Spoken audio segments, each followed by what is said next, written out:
ಸಿಂಹರಾಶಿ ಆರ್ಥಿಕವಾಗಿ ಅಥವಾ ಹಣಕಾಸಿನ ದೃಷ್ಟಿಯಿಂದ ಈ ದಿವಸ ಅಷ್ಟೊಂದು ಚೆನ್ನಾಗಿರೋದಿಲ್ಲ.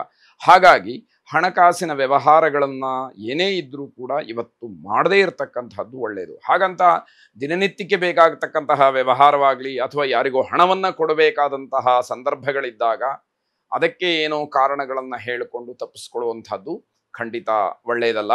ನಿಮ್ಮ ಆಲೋಚನೆಯೇ ಬೇರೆ, ಕಾರ್ಯಕ್ಷೇತ್ರದಲ್ಲಿ ನೀವು ನಡ್ಕೊಳ್ಳುವಂತಹ ರೀತಿಯೇ ಬೇರೆ. ಬಾಯಲ್ಲಿ ಒಂದು ರೀತಿಯಲ್ಲಿ ಮಾತಾಡ್ತೀರಿ, ಕಾರ್ಯರೂಪಕ್ಕೆ ಬಂದಾಗ ಅದು ಬೇರೆ ರೀತಿಯಲ್ಲಿ ಆಗಿರುತ್ತೆ. ಹೀಗಾಗಿ ಮನೆಯ ವಾತಾವರಣ, ಉದ್ಯೋಗದ ಸ್ಥಳದಲ್ಲಿ ವಾತಾವರಣ, ಹಾಗೆ ವಿದ್ಯಾರ್ಥಿಗಳಾಗಿದ್ದರೆ ಶಾಲೆಯ ವಾತಾವರಣ ಇವೆಲ್ಲವೂ ಕೂಡ ಒಂದು ರೀತಿಯಲ್ಲಿ ನಿಮ್ಮಿಂದ ಕಲುಷಿತವಾಯಿತೇನೋ ಅಂತ ಹೇಳಿ ಅನಿಸುವ ಹಾಗಾಗತ್ತೆ. ಇದನ್ನು ಗಮನಿಸಿದಂತಹವರು ನಿಮಗೆ ಯಾವುದೇ ಕಾರಣಕ್ಕೂ ಸಹಕಾರ ಸಹಾಯಾದಿಗಳನ್ನು ಮಾಡೋದಕ್ಕೆ ಹಿಂಜರಿತಾರೆ ಅಂತ ಅರ್ಥ. ಮನೆಯಲ್ಲಿ ಎಲ್ಲರೂ ಕೂಡ ಸಂತೋಷವಾಗಿರತಕ್ಕಂತಹ ಸಂದರ್ಭ ಇದ್ದರೂ ನಿಮ್ಮ ಆಲೋಚನೆಗಳು, ನಿಮ್ಮ ನಡವಳಿಕೆಗಳೇ ಬೇರೆ ರೀತಿಯಲ್ಲಿ ಆಗಿರತಕ್ಕಂಥದ್ದಾಗತ್ತೆ. ಮನೆಯವರು ಯಾರೂ ಕೂಡ ಅದನ್ನು ಒಪ್ಪದೇ ಇರುವಂತಹ ಪರಿಸ್ಥಿತಿಯನ್ನು ತಂದಿಟ್ಟು ಬಿಡ್ತೀರಿ. ಜೊತೆಗೆ ಪದವೀಧರ ವಿದ್ಯಾರ್ಥಿಗಳು ಓದೋದಕ್ಕೆ ಮತ್ತೆ ಬರೆಯೋದಕ್ಕೆ ಇದು ಯಾವುದಕ್ಕೂ ಕೂಡ ಸಮಯ ಇಲ್ಲ ಅನ್ನುವ ರೀತಿಯಲ್ಲಿ ಬೇರೆ ಬೇರೆ ನಿಮ್ಮದಲ್ಲದೇ ಇರತಕ್ಕಂತಹ ಚಟುವಟಿಕೆಗಳಲ್ಲಿ ತೊಡಕೊಂಡಿರ್ತೀರಿ. ಇದರಿಂದ ಪ್ರಯೋಜನವಾದರೂ ಏನು ಅನ್ನುವಂಥದ್ದಾಗತ್ತೆ. ಮಾನಸಿಕವಾಗಿ ಭಯ ಹೆಚ್ಚಾಗುವಂಥದ್ದು. ಇಡೀ ದಿವಸ ಎಲ್ಲವನ್ನ ವ್ರತ ಕಳೆದು ಬಿಡ್ತೀರಿ. ಕೊನೆಯಲ್ಲಿ ಇವತ್ತು ನನಗೇನೂ ಆಗಲಿಲ್ಲ, ನನಗೆ ನಾಳೆ ಹೇಗೆ ಅಂತ ಹೇಳಿ ಆಲೋಚನೆಗಳು ಮನಸ್ಸಿಗೆ ಬರುವಂಥದ್ದಾಗತ್ತೆ. ಇಡೀ ಕುಟುಂಬದ ಕೆಲವು ಅಂಶಗಳು ನಿಮ್ಮ ಭವಿಷ್ಯದ ಮೇಲೆ ನಿಂತಿರುತ್ತೆ. ಹಾಗಾಗಿ ಆ ಕುಟುಂಬವನ್ನು ಜವಾಬ್ದಾರಿಯಿಂದ ಮುನ್ನಡೆಸ್ತಕ್ಕಂತಹದ್ದು, ಕಾಪಾಡುವಂತಹ ಗುರುತರವಾದಂತಹ ಜವಾಬ್ದಾರಿ ನಿಮ್ಮದಾಗಿರುತ್ತೆ. ಅದನ್ನು ಮನಸ್ಸಿನಲ್ಲಿ ಇಟ್ಟುಕೊಂಡು ನೀವು ಆಲೋಚನೆಗಳನ್ನು ಮಾಡಿ ಕಾರ್ಯಪ್ರವೃತ್ತರಾಗಬೇಕು. ಕೆಟ್ಟ ಕೆಟ್ಟ ಶಕುನಗಳು ನಿಮ್ಮ ಧೈರ್ಯವನ್ನು ಹಾಳು ಮಾಡಿಬಿಡುತ್ತೆ, ಅಧೈರ್ಯವನ್ನು ತುಂಬುತ್ತೆ. ಮನಸ್ಸಿನಲ್ಲಿ ಏನೋ ಒಂದು ರೀತಿಯ ಭಯ, ಎಲ್ಲೋ ಹೊರಡ್ತಾ ಇದ್ದೀರಿ, ಯಾವುದೋ ಅಪಶಕನ, ಇದರಿಂದ ನನ್ನ ಕೆಲಸ ಆಗೋದಿಲ್ಲ ಅಂತ ಹೇಳಿ ಮಾನಸಿಕವಾಗಿ ಕುಗ್ಗಿ ಹೋಗ್ತಕ್ಕಂಥದ್ದು. ಹೀಗೆ ಹಲವಾರು ರೀತಿಯ ನಕಾರಾತ್ಮಕವಾದಂತಹ ಚಿಂತನೆಗಳು, ನಕಾರಾತ್ಮಕವಾದಂತಹ ಸಂದರ್ಭಗಳು ನಿಮ್ಮ ಎದುರಿಗೆ ಬರ್ತಕ್ಕಂಥದ್ದು.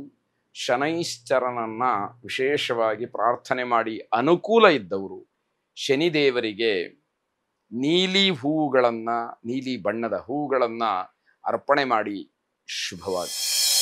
ಕನ್ಯಾ ರಾಶಿ ನವವಿವಾಹಿತರಿಗೆ ಬಹಳ ಶುಭವಾದಂತಹ ದಿವಸ. ಪರಸ್ಪರವಾಗಿ ದಂಪತಿಗಳು ಒಬ್ಬರನ್ನೊಬ್ಬರು ಅರ್ಥ ಮಾಡಿಕೊಂಡು ಜೀವನದ ರಹಸ್ಯವನ್ನು, ಜೀವನದ ಮೌಲ್ಯವನ್ನು, ಜೀವಿಸಬೇಕಾದಂತಹ ರೀತಿಯನ್ನು ವಿಶೇಷವಾಗಿ ಚರ್ಚಿಸಿ ಹಲವಾರು ವಿಚಾರಗಳನ್ನು ವಿನಿಮಯ ಮಾಡಿಕೊಂಡು ಉತ್ತಮವಾದಂತಹ ನಿರ್ಧಾರಾದಿಗಳನ್ನು ಮಾಡೋದಕ್ಕೆ ಸುಸಮಯ ಅಂತ ಹೇಳಬೇಕು. ಎರಡನೇ ಮದುವೆ ಮಾಡ್ಕೊಂಡಿರೋರಿಗೆ ಅನುಮಾನದಿಂದ ಒಂದಷ್ಟು ಅವಘಡಗಳಾಗತ್ತೆ. ಯಾವುದೇ ರೀತಿಯ ನಂಬಿಕೆಗಳು ಅಲ್ಲಿರೋದಿಲ್ಲ. ಪ್ರತಿಯೊಂದನ್ನು ಕೂಡ ಪರೀಕ್ಷೆ ಮಾಡುವಂಥದ್ದು, ತಪ್ಪನ್ನು ಹುಡುಕುವಂಥದ್ದು, ಹೀಗೆ ದ್ವಂದ್ವಕ್ಕೆ ಕಾರಣವಾಗ್ತಕ್ಕಂಥದ್ದು. ಅಕಸ್ಮಾತಾಗಿ ಕಾಲಿಗೆ ಪೆಟ್ಟು ಬೀಳಬಹುದು, ಎಚ್ಚರಿಕೆ ಇರಲಿ. ಮಕ್ಕಳ ವಿಚಾರದಲ್ಲಿ ತಾತ್ಸಾರವನ್ನು ಮಾಡಬೇಡಿ. ಮಕ್ಕಳು ಯಾವ ರೀತಿಯಲ್ಲಿ ತಮ್ಮ ನಡವಳಿಕೆ, ಮಾತು, ಅಭ್ಯಾಸ, ಅವರ ವಯೋಮಾನಕ್ಕೆ ಅನುಗುಣವಾದಂತಹ ಎಲ್ಲ ರೀತಿ ರಿವಾಜುಗಳನ್ನು ನೀವು ಗಮನಿಸಲಿಲ್ಲ ಅಂತಾದಾಗ ಮುಂದೆ ಬಹಳ ದೊಡ್ಡತರವಾದಂತಹ ಕಷ್ಟವನ್ನು ನೋಡಬೇಕಾದಂಥದ್ದಿರುತ್ತೆ. ನೆರೆಹೊರೆಯವರು ಸಹಾಯದ ರೂಪದಲ್ಲಿ ನಿಮಗೆ ಮೋಸ ಮಾಡಬಹುದು, ಅದನ್ನು ಗಮನಿಸ್ಕೊಳ್ಳಿ. ಹಿರಿಯರನ್ನು, ಪೋಷಕರನ್ನು ನೋಡ್ತಕ್ಕಂತಹ ತವಕ ಹೆಚ್ಚಾಗ್ಬೋದು.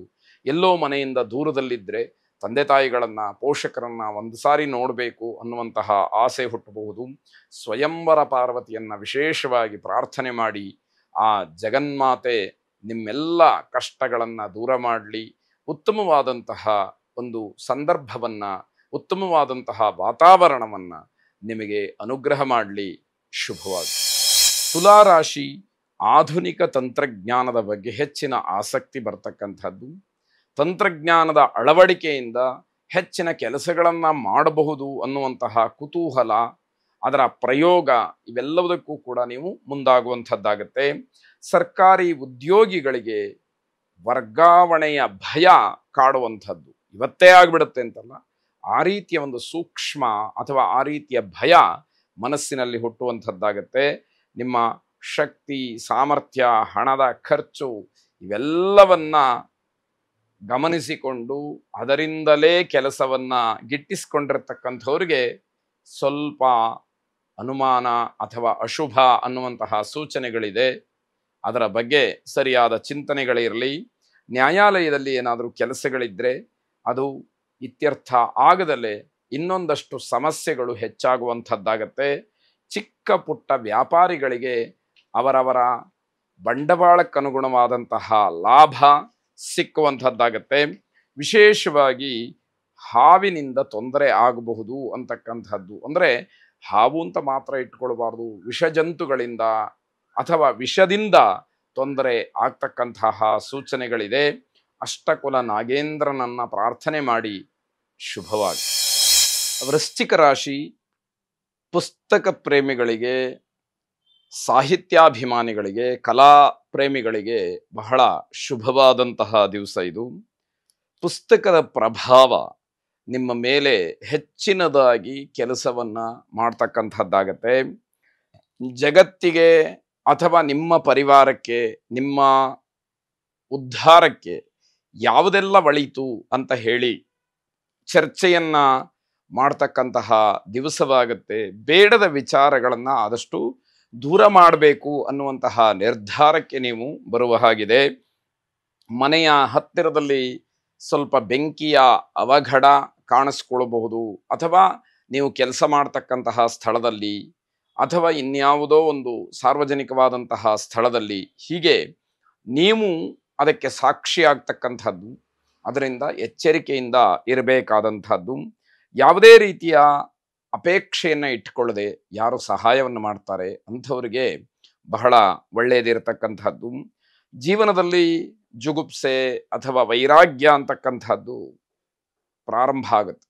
ಅಂದರೆ ಯಾವುದನ್ನ ನೋಡಿ ನಮಗೆ ಒಂದಷ್ಟು ಆಕರ್ಷಣೆ ಆಗಬೇಕು ಅಥವಾ ಸಂತೋಷ ಆಗಬೇಕು ಅಂತಹ ವಸ್ತುಗಳ ಬಗ್ಗೆನೇ ತಾತ್ಸಾರ ಬರ್ತಕ್ಕಂಥದ್ದು ಪ್ರಾರಂಭವಾಗುತ್ತೆ. ಆಗ ಅದರ ಬಗ್ಗೆ ಆಸಕ್ತಿ ಇಲ್ಲ, ಆಸೆ ಇಲ್ಲ ಅನ್ನುವಂಥದ್ದು ತಿಳಿತಾ ಹೋಗುವಂಥದ್ದು. ಜೀವನ ಅಂತಂದ್ರೆ ಇಷ್ಟೇ ಅನ್ನುವ ನಿರ್ಧಾರಕ್ಕೆ ಬಂದರೂ ಕೂಡ ಏನೂ ಆಶ್ಚರ್ಯ ಪಡಬೇಕಾದಂಥದ್ದಿಲ್ಲ. ಆದರೆ ಅದು ಧನಾತ್ಮಕವಾಗಿರಬೇಕು. ಜೀವನವನ್ನ ಅಷ್ಟು ತಾತ್ಸಾರವಾಗಿ ನೋಡುವಂಥದ್ದಲ್ಲ. ಇಷ್ಟು ದಿವಸ ಆ ಜೀವನದಲ್ಲಿ ನೀವು ನಡೆದು ಬಂದಾಗಿದೆ.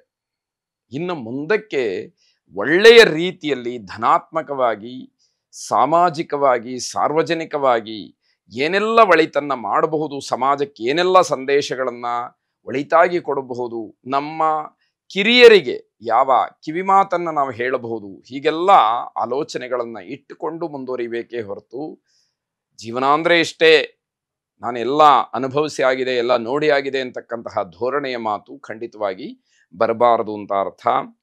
ಪ್ರಾತಃ ಕಾಲದ ಸೂರ್ಯನನ್ನ ಪ್ರಾರ್ಥನೆ ಮಾಡಿ ಶುಭವಾಗಿ.